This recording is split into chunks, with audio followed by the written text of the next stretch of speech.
নির্দোষ। আমি কিছু করিনি, আমি সত্যি নির্দোষ।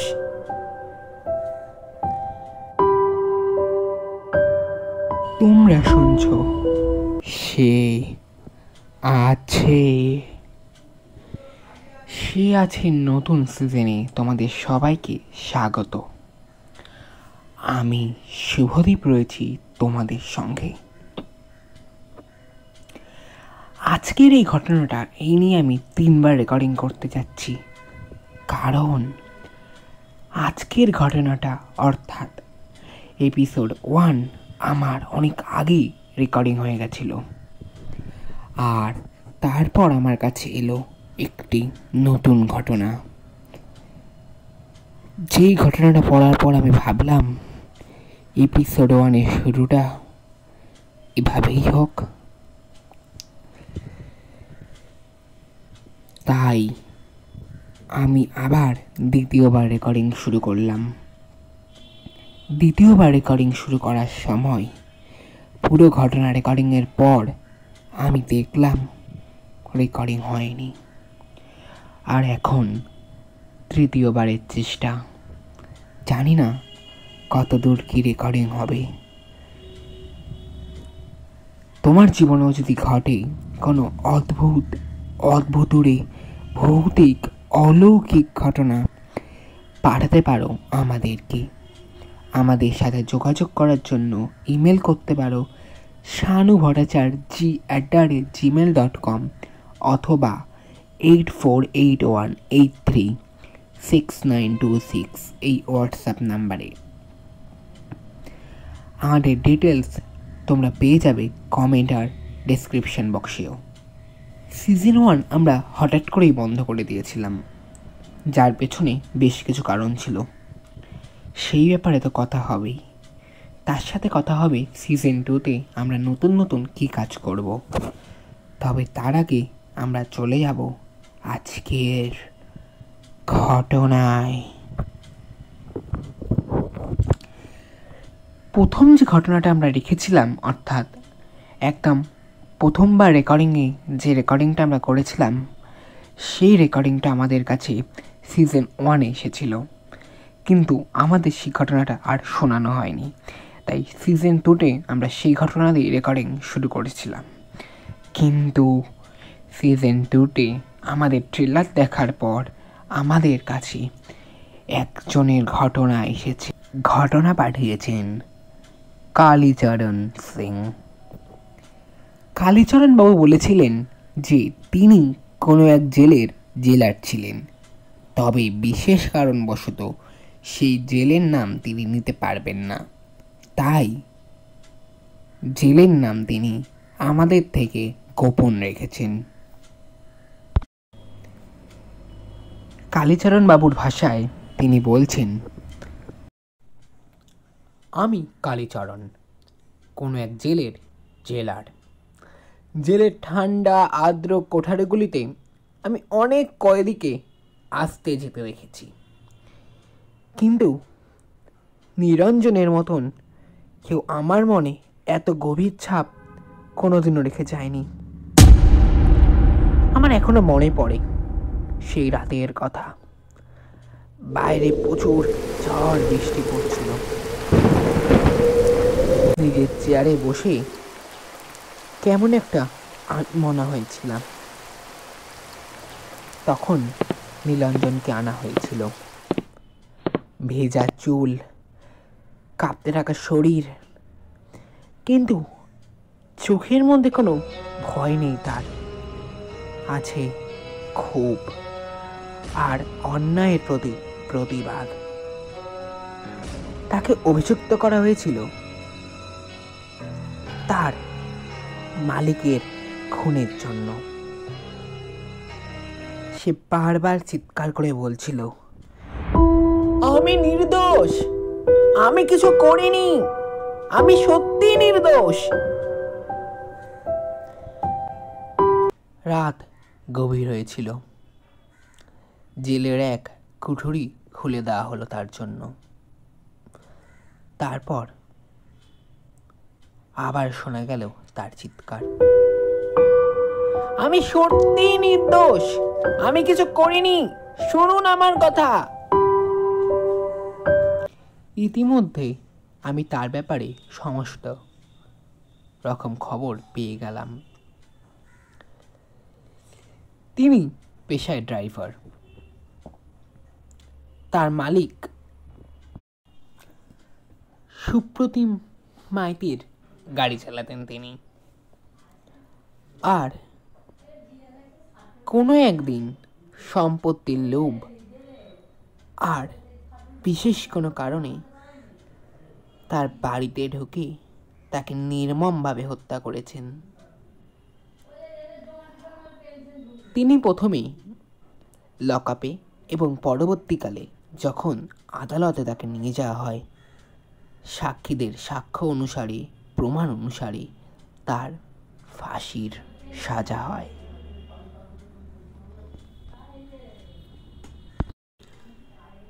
নীলাঞ্জনকে যখন জেলে ঢোকানো হচ্ছিল, তার চোখ আমি দেখেছিলাম। তার চোখ দেখে জানি না কেন বিশ্বাস করতে ইচ্ছে করছিল ও সত্যিই কিছু করেনি। কিন্তু আমার এই জেলারের জীবনে আমি অনেকবার অনেক লোককে এই কথা বলতে শুনেছি। সব লোকই এই একই কথা বলে, সে নির্দোষ।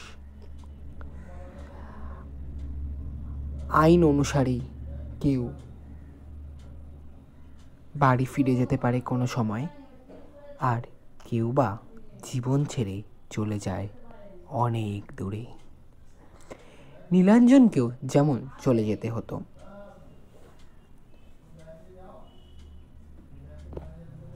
নীলাঞ্জনকে যেদিন আনা হয়েছিল তার 6 দিন পর তার ফাঁসি।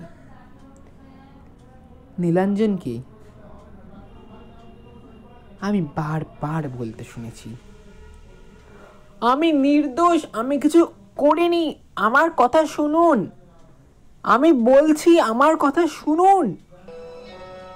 কিন্তু তার কথা কেউ শোনেনি।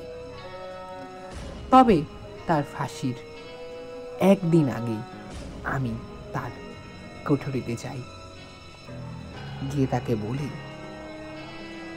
নীলাঞ্জন, কি বলো তো, সেই আশা থেকে এক কথা লাগিয়ে রেখেছ? আরে বাবা, আমাদের সবার কান পচে গেছে এই এক কথা শুনতে শুনতে। তুমি কেন, এখানে যারা আসে সবার ওই একই কথা, তাই বলে কেউ এখান থেকে ছাড়া পায় না। আর তোমার তো ফাঁসি হবে, আর তুমি কি করবে? এই যে তুমি এই কথাগুলো বলছো, এগুলো যদি তোমার আগে মনে আসতো, তুমি যদি তোমার মালিককে না মারতে, তাহলে এত কিছু হতোই না। আর কি করবে বলো, পরজন্মে আর এসব কাজ করো না। নীলাঞ্জন আমার কথা শুনে আমার চোখের দিকে তাকালো। ওর ওই তাকানোর মধ্যে কেমন এক ভাব ছিল। আমার মনে হলো আমি যেন দোষী, আমি ওর চোখের দিকে চোখ রাখতে পারলাম না। নীলাঞ্জন বলেছিল,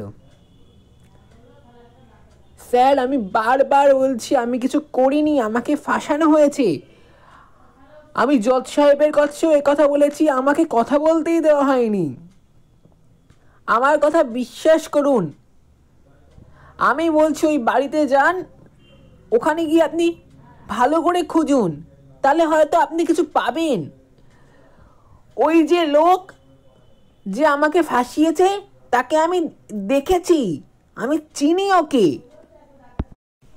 জয়প্রকাশ, জয়প্রকাশ নাম ওর, আমি ওকে চিনি। আমি ভাবলাম, না, এর সাথে আর কথা বাড়িয়ে লাভ নেই। বুকের মধ্যে কেমন একটা ডুম ডুম করে আওয়াজ হচ্ছিল। আমি বেরিয়ে গেলাম ওর সেল থেকে। পরের দিন ভোরবেলা নীলাঞ্জনের ফাঁসি। ওখানে উপস্থিত ছিল 6 জন, যাদের মধ্যে আমি একজন ছিলাম। একজন ডক্টর ছিলেন, আর আমার মতন আর কয়েকজন। জেলার ছিলেন, আর ছিলেন ফাঁসুড়ে। তার গলায় ফাঁস আটকে দেওয়া হলো, মুখ ঢেকে দেওয়া হলো কাপড়ে। শুধু একটা কথা ফাঁসির আগে সে বলল, কাল যে স্যার আমার সাথে দেখা করতে এসেছিলেন, একবার আসুন, শুনেছেন আমার কথা, একবার আসুন। আমি বুঝলাম আমার কথা বলছে নিরঞ্জন। আমি উঠলাম। বুকের মধ্যে ভয়টা আরো যেন বেড়ে গেছে। এর আগে কোনো ফাঁসির মঞ্চে আমি উঠিনি। বুকের মধ্যে ঢুকঢুক ভাবটা বেড়ে গেছে আরো। নিরঞ্জন বলল, স্যার, আমার কথা তো আপনি বিশ্বাস করলেন না স্যার। আমি যে কিছু করিনি, সত্যিই আমি নির্দোষ। আপনি আমাকে তো মেরে দিতে পারেন, কিন্তু স্যার, আমি নয় মরে যাচ্ছি, আপনি পারেন না অন্তত এটুকু প্রমাণ করতে যে আমি নির্দোষ? আপনি পারেন না আমার মালিকের খুনিকে শাস্তি দিতে? আপনি পারেন না? হয়তো ওখানে দাঁড়ালে নিরঞ্জন আরও কিছু বলতো, কিন্তু আমার বুকে আর সাহস হলো না। আমি বললাম, ঠিক আছে ঠিক আছে, আমি দেখব। এই বলে আমি নেমে গেলাম। সময় হয়ে গেল। ঝুলিয়ে দেওয়া হলো নিরঞ্জনকে ফাঁসিতে। এই প্রথমবার কোনো দোষীকে ফাঁসি দেখতে আমার বুকটা কেঁপে উঠল। তার ফাঁসির মধ্যেও কেমন এক ভয় ভাব কাজ করলো আমার। এর আগে এত বছরে আমার কখনই এরম হয়নি। এরপর কেটে গেল প্রায় 2 সপ্তাহ। মাঝখানে আমি ছুটি নিয়ে চলে এসেছিলাম বাড়িতে। আমার বাড়িতে কিছু কাজ ছিল। প্রায় 3 সপ্তাহ পর, অর্থাৎ নিরঞ্জনের ফাঁসির 3 সপ্তাহ পর, আমি আবার বসেছি আমার সেই চেয়ারে। নিরঞ্জনের সেল এখনো ফাঁকা। ওই সেলের দিকে তাকিয়ে পুরনো মুহূর্তের মধ্যে কেন জানি না বারবার নিরঞ্জন ফুটে উঠছিল আমার মনে। কখন জানি না চোখটা লেগে গেছিল, আর তার মধ্যেই আমি শুনতে পেলাম, স্যার, আমি নির্দোষ স্যার, বিশ্বাস করুন, আমি কিচ্ছু করিনি স্যার, আমি সত্যিই কিছু করিনি। আপনি খুঁজে দেবেন না? আপনি প্রমাণ করবেন না স্যার? ঘুমটা ভেঙে গেল আমার। না, চারিদিকে তাকিয়ে দেখলাম কোথাও তো কিচ্ছু নেই। তাহলে তাহলে এই আওয়াজ কোথা থেকে এলো? বুকের ভেতরে অজানা একটা ভয় কাজ করলো। হঠাৎ করে একটা চিৎকার শুনতে পেলাম।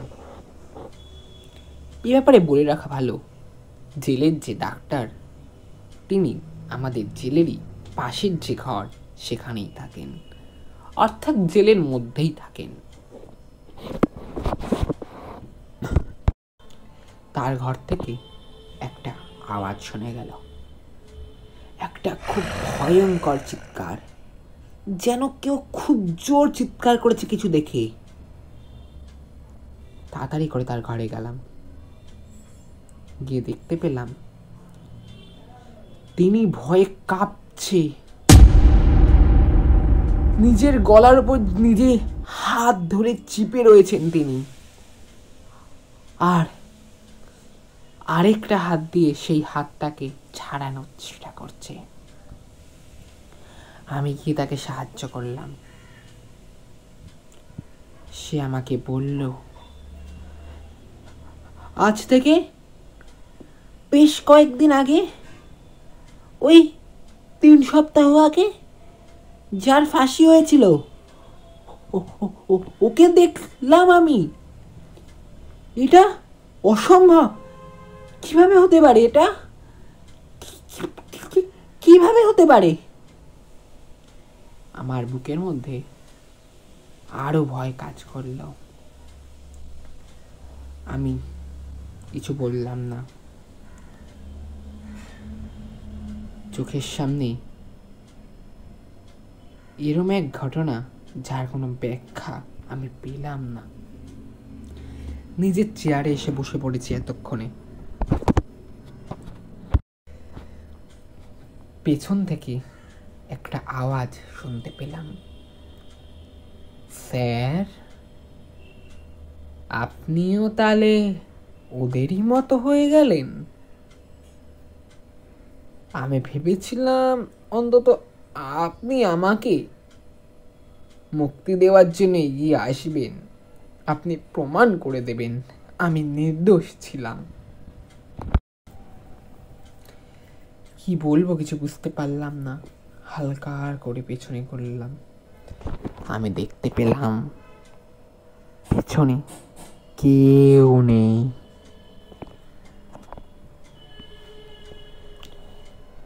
তখন আমার মাথায় কয়েকটা জিনিস চলছে, যেমন হঠাৎ করে আজকেই কেন সবকিছু হচ্ছে? কারণ যদি আত্মা বা এরকম কোনো ব্যাপার ঘটে থাকে, তাহলে নীলাঞ্জন মারা গেছে বা তাকে ফাঁসি দেওয়া হয়েছে প্রায় 3 সপ্তাহ। আমি নয় আজকে জয়েন করেছি তাই আমার সাথে আজকে হচ্ছে। তবে আমাদের যে ডাক্তার স্যার, তিনি তো এখানেই ছিলেন, তিনি তো কিছু বললেন না যে, বা তার কথা শুনে এরকম মনে হলো না যে তার সাথে এরকম প্রত্যেক দিন হচ্ছে বা এর আগেও হয়েছে। তাহলে আজকেই কেন? মনের মধ্যে এখন এই প্রশ্নগুলোর উত্তর ভাবার চেষ্টা করছি। তখন দেখতে পেলাম নীলাঞ্জনের সেলের মধ্যে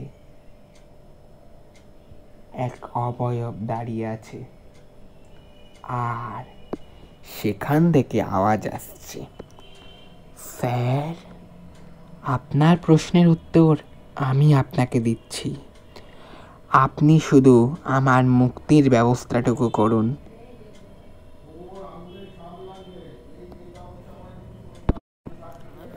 এবার আর দেরি করলাম না, চট করে উঠে নীলাঞ্জনের সেলের সামনে গেলাম। এতক্ষণ নীলাঞ্জন দাঁড়িয়েছিল একদম সেলের সামনে। আমি ওর সামনে যাওয়াতে ও একটু পিছিয়ে গেল। তবে এটা নীলাঞ্জন কিনা বলতে পারবো না, কিন্তু একটা অবয়ব অবস্থায় বুঝতে পারছি। নীলাঞ্জন বা তার অবয়ব আমাকে বলল, স্যার, আমি তো ভেবেছিলাম আপনি হয়তো আমার জন্যই ছুটি নিয়েছেন, কিন্তু আপনি ফেরার পর বুঝলাম আপনি পালিয়ে গেছিলেন কয়েকদিনের জন্য, আর যখন এখন ফিরেই এসেছেন তখন আপনি বলুন, আপনি ওদেরকে শাস্তি দেবেন নাকি ওদের শাস্তিটা আমি তাদেরকে দেব যারা আমাকে মেরেছে? মুখের ভেতরটা আবার ভয় কেঁপে উঠল। কি হচ্ছে? কি শুনছি এসব? আমি কি জেগে আছি নাকি আমি স্বপ্ন দেখছি। কি কি কি হচ্ছে এগুলো আমার সাথে? নীলাঞ্জন বলল, আপনার উত্তর তো আপনি পেয়ে গেলেন, এবার আমার কথা শুনুন। বেঁচে থাকতে তো শুনলেন না, এবার নয় মরে যাওয়ার পরই শুনুন। নীলাঞ্জনের সেলের আলোটা এতক্ষণ নেবানো ছিল, হঠাৎ করে আলোটা জ্বলে উঠল। যে ডাক্তারের কথা আগে উল্লেখ করেছি সেই ডাক্তার স্যার এসে আমার কাছে বললেন, আমি মনে হয় হ্যালোসিনেট করেছি, তুমি অত ভেবো না, আর কাউকে বলবে না, হ্যাঁ এরম যে হয়েছে কাউকে বলো না। বুঝলাম। ডাক্তার স্যার ভাবছেন এসব কথা বাইরে গেলে তার যোগ্যতার ওপর প্রশ্ন উঠতে পারে। একজন ডক্টর হয়ে, সায়েন্সের লোক হয়ে তিনি যদি আত্মা বা এইসব ব্যাপারে কথা বলেন তাহলে তো তার নাম খারাপ হবে।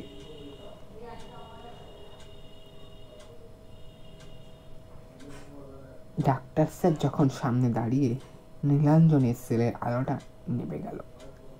ডাক্তার স্যার বললেন, আলোটা তো আমি আসার সময় জ্বালালাম, নিবলো কে? কে নেবালো? ডাক্তার স্যার চলে গেলেন। নীলাঞ্জন কোথাও নেই, না সেলের ভেতরেও নেই। ডাক্তার স্যার আলো জ্বালালেন এত তাড়াতাড়ি, তারপর আলো জ্বালানোর পর এলেন, এই প্রশ্নগুলো আমার মাথায় ঘুরছিল। এত কিছু দেখার পর শরীরটা ভাল লাগছিল না। ঘর থেকে বেরিয়ে নিজের যে ঘর, সেই ঘরের মধ্যে গেলাম। রাতে আর কিছু খেতে ইচ্ছে করল না, আমি ঘুমিয়ে পড়লাম।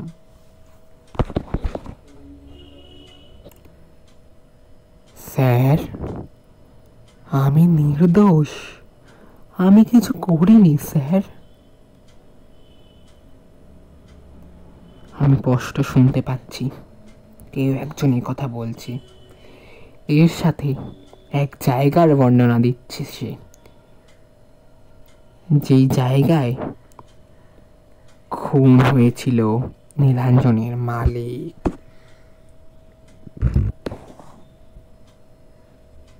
জঙ্গল স্যার, আর ওই জায়গাটা জঙ্গলি গাছে পুরো ভর্তি, আর তার পাশে বড় বাগান, আর ওই বাগানের উল্টো দিকে আমি গাড়ি রাখতাম স্যার।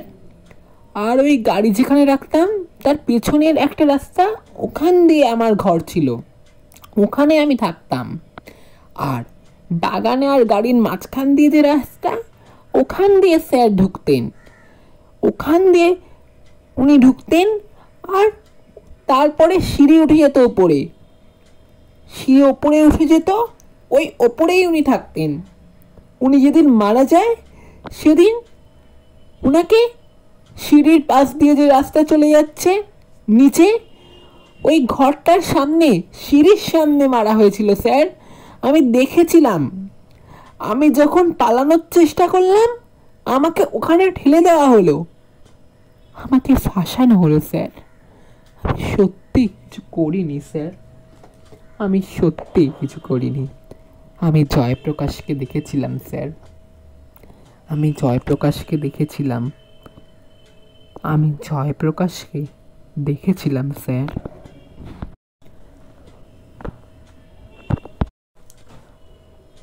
ওনার পেটে দুটো ডাক ছিল, প্রথমটা আমার থেকে হয়নি, ওনার পেটের প্রথম ডাকটা জয়প্রকাশ নিজে মেরেছিল ওকে। তারপর আমাকে দেখার পর ওই সিঁড়ির পাশে যে রাস্তাটা চলে যাচ্ছে, যেখানে ট্যাঙ্ক আছে, এই ট্যাঙ্কের মধ্যে ছুরিটাকে ভয়ে ছুঁড়ে ফেলে দিল। তারপর আমাকে দেখার পর আমাকে নিয়ে ওই বাবুর লাশের মধ্যে, স্যারের লাশের মধ্যে আমাকে ঠেলে দিল। স্যারের রক্তে আমার হাত পা যখন ভিজে গেছে,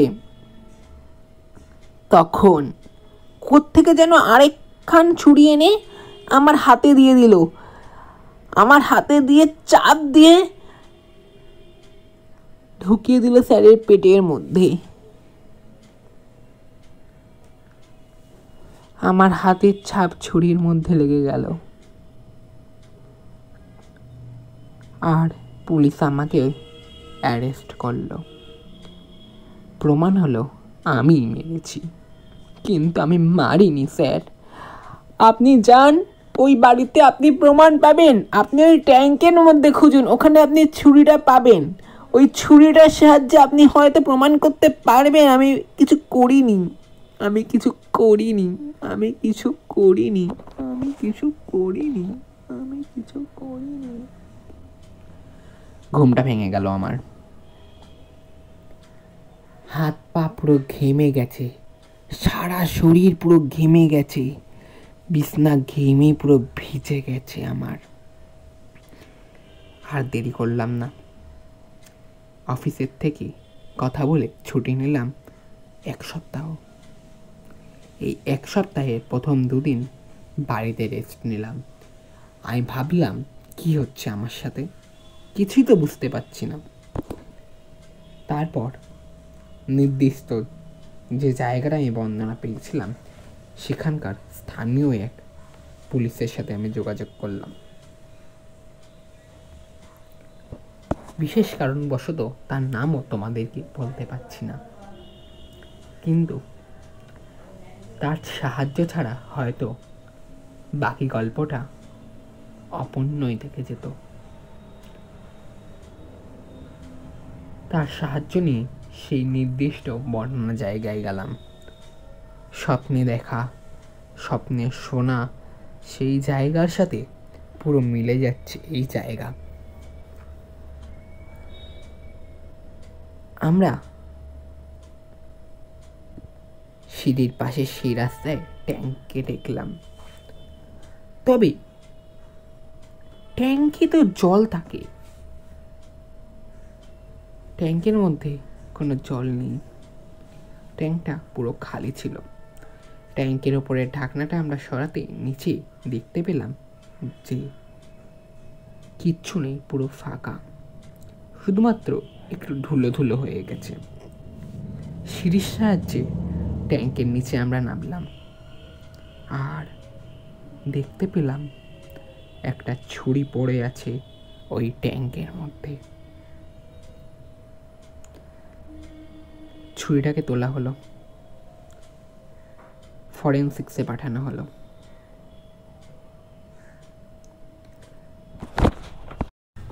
সুপ্রতিম বাবুর হত্যার ফাইলের সাথে ভালো করে মিলিয়ে দেখা গেল তার রক্তের হিসেব অনুযায়ী এই ছুরির হিসেব পুরো মিলে যাচ্ছে। শুধু বাকি ছিল জয়প্রকাশের খুঁজে পাওয়া, জয়প্রকাশের হাতের ছাপ ওখানে আছে কিনা সেটা দেখা। তবে জয়প্রকাশকে আমরা আগেই পেয়ে গেছিলাম, তবে চিনতে পারিনি ওই জয়প্রকাশ। আমরা যখন সুপ্রতিমের বাড়িতে গেছিলাম তখন একটা লোক আমাদেরকে বাধা দিচ্ছিল বাড়িতে ঢুকতে। আমাদের বলেছিল, কে আপনারা? হ্যাঁ, এরকম বাড়িতে ঢুকে যাচ্ছেন, হুটহাট করে বাড়িতে ঢুকে যাচ্ছেন, এটা আমার বাড়ি, আপনি ঢুকবেন না। কে আপনারা? হ্যাঁ, কারা আপনারা? তখন তাকে জোর জবরদস্তি করে আমরা ঘরে ঢুকেছিলাম এবং প্রমাণগুলি পেয়েছিলাম। তাকে যখন জিজ্ঞাসা করেছিলাম যেগুলো কি, তখন সে কিছু বলেনি, সেখান থেকে পালানোর চেষ্টা করেছিল। তবে পরবর্তীকালে জয়প্রকাশ ধরা পড়ে। জয়প্রকাশের জন্য একটা প্রাণ এমনিই চলে গেল, আর জয়প্রকাশ নিজে খুন করলো আরেকজনকে। এরপর আরও 2 দিন বাড়িতে বিশ্রাম নিলাম। মাথা কাজ করছিল না। সব কিছু প্রমাণ করার পর প্রমাণ হলো যে যাকে আইন ফাঁসির সাজা দিয়েছিল সে নির্দোষ ছিল। জয়প্রকাশের জন্য একটা প্রাণ এমনি মারা গেছিল। জয়প্রকাশ কি? আমাদের জেলেই আনা হয়। জয়প্রকাশকে রাখা হয়েছিল নিরঞ্জনের সেলে।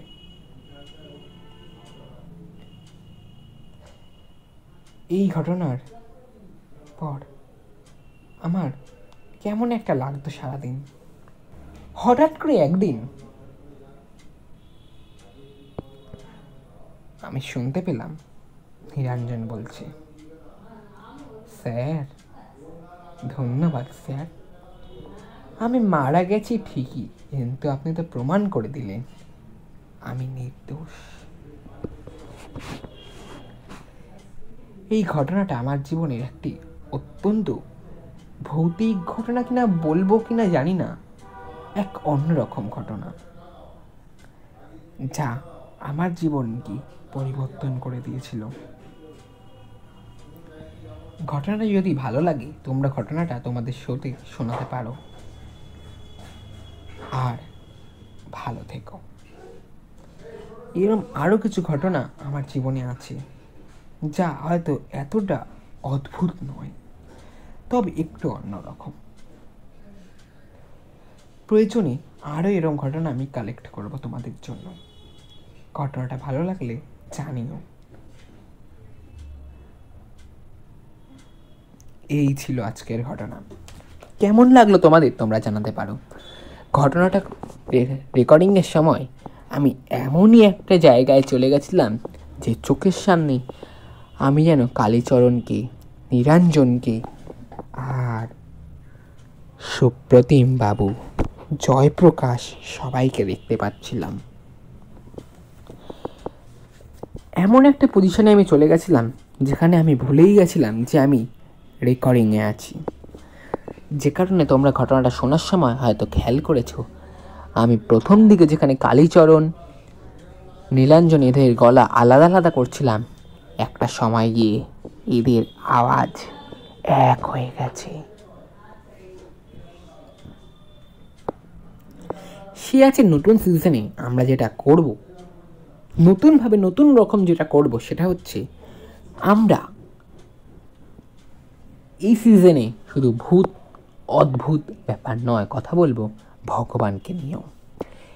একই সাথে আমরা বিভিন্ন রকম ঘটনার রহস্যভেদ করার চেষ্টা করব। যেমন এই ঘটনাটার কি কোনো রহস্য ভেদ করা যেতে পারে? তোমাদের কি মনে হয় নীলাঞ্জনকে কেন বারবার দেখছিল কালীচরণ?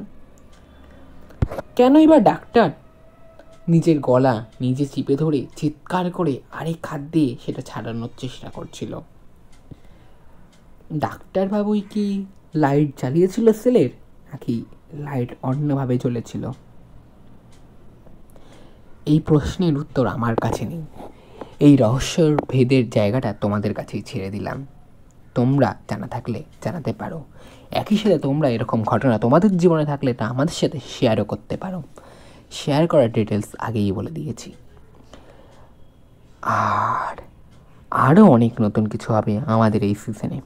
আমাদের মেম্বাররা বিভিন্ন রকম ভৌতিক জায়গায় গিয়ে সেখানে ভ্লগিং বলতে পারো বা এক প্রকার বিভিন্ন রকম কাজ করবে যে এখানে সত্যিই কিছু আছে কি নেই। আর এইসব ঘটনা দেখার জন্য সাবস্ক্রাইব করতেই হবে। যা ইচ্ছা তাইকে। আজকের মতো বিদায়, দেখা হবে আবার। ততক্ষণের জন্য মনে রাখবে, তুমি মানো বা না মানো, সে আছে।